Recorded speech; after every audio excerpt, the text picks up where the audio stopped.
The Lord be with you. Good everyone. Today is Thursday and our gospel will be coming from St. Matthew chapter 20 verses 1 to 16.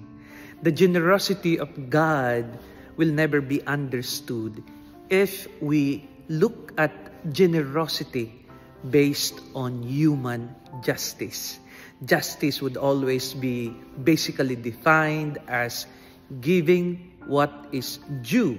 And sometimes our generosity is based on how we think the person deserves the kind of blessing or thing that we are to give on them. But on the case of our Lord, His generosity is more than justice. His generosity is based on charity. And when the Lord loves us, it is not about whether we deserve to be loved, but because He Himself is love. From the abundance of love in our Lord, that He will bless us, whether we are deserving or not.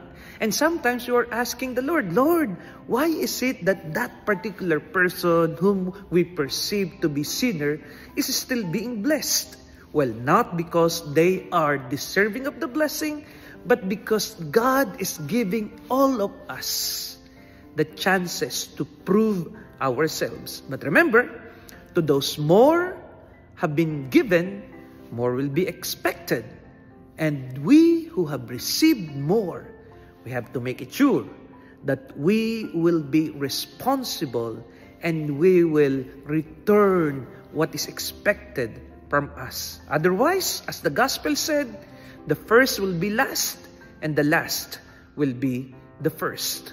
So my dear friends, let your heart be the measure of your generosity and not on the question of whether the person is deserving or not.